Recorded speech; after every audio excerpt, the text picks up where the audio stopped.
weakened.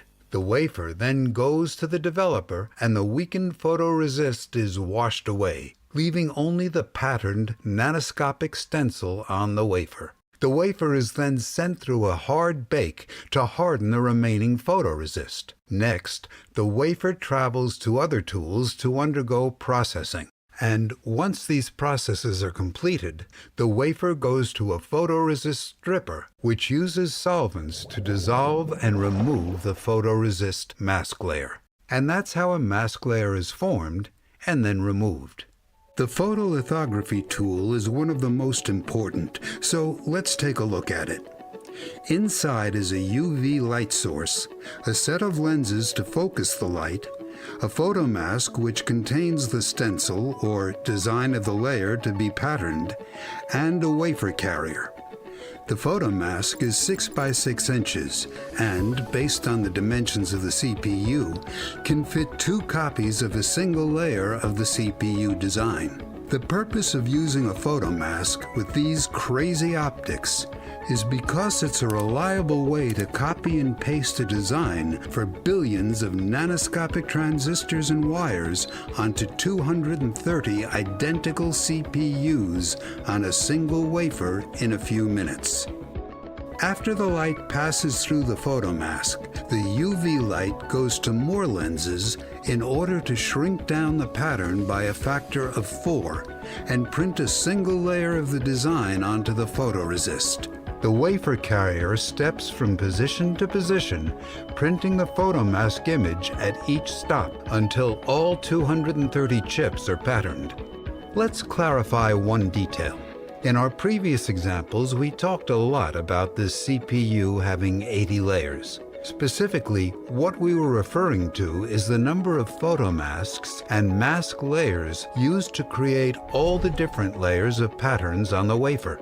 Therefore, one complete CPU chip uses 80 different photomasks, each costing $300,000. With only one mask layer being patterned at a time, this CPU chip will undergo 80 separate visits to the lithography tool. We could spend another hour talking about photolithography, but let's move on to the next category of tools. Deposition tools are used to add or deposit material onto the wafer. A lot of times we use the mask layer from the photolithography step to add materials to the areas uncovered by the mask layer, kind of like spray painting through a stencil. Due to the wide range of elements and compounds used to create the layers, deposition tools have a wide range of variations with complicated names and acronyms for each variant. But essentially, there are 3 key groups of materials that are added or deposited onto the wafer. Metals such as copper or tantalum, insulators which are typically called oxides, and crystalline layers of silicon. Each group of different materials uses different physics and chemistry principles to deposit the material on the wafer, and therefore has a different technical name for the tool that deposits the material. Deposition tools typically have a central wafer handling chamber, with the various chambers attached to the edges, each one dedicated to adding just a single element or compound. The next category of machines do the opposite, which is to remove material. There are 2 key methods.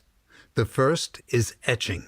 Etchers use either corrosive chemicals or high-energy plasmas to react with and remove materials from the surface of the wafer. They're typically used with the mask layer stencil in order to remove the material exposed by the mask, thus creating a hole that can be later filled by a deposition tool. The second method to remove material is CMP, which is chemical mechanical planarization.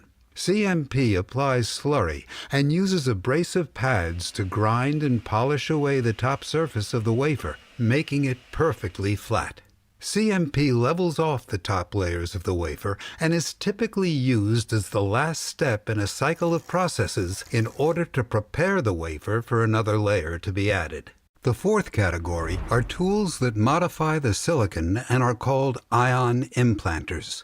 These tools use the photomask stencil to bombard the unmasked regions with phosphor, boron, or other elements in order to make the P and the N regions required to form the transistors themselves. Therefore, ion implanters are only used in the front end of line. You might think that this is adding material. However, ion implanters only add around 1 atom of phosphor or boron for every 10,000 atoms of silicon. Additionally, while other machines spray paint a layer on top of the wafer, ion implanters hurl atoms deep into the silicon lattice, kind of like a cannon launching a baseball 6 feet into a concrete wall. This process typically damages the silicon lattice, which is why the following step is to repair the silicon by heating the wafer using a separate tool called an annealer.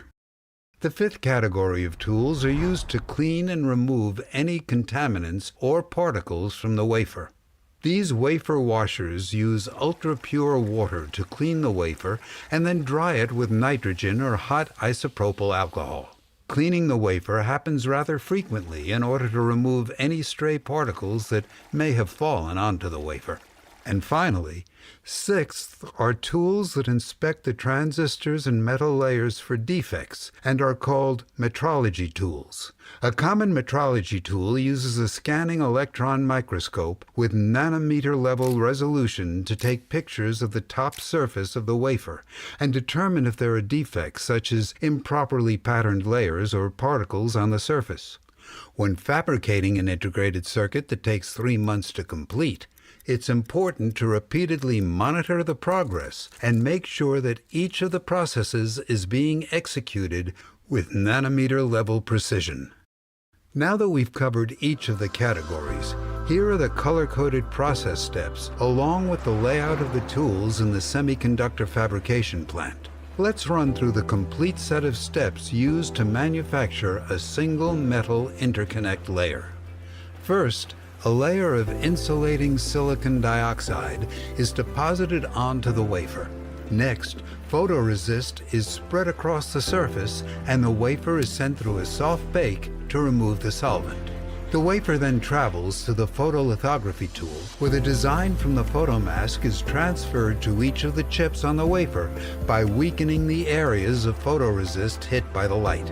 The wafer next goes to the developer to wash away the sections that were hit by the light from the lithography tool, and then through a hard bake to harden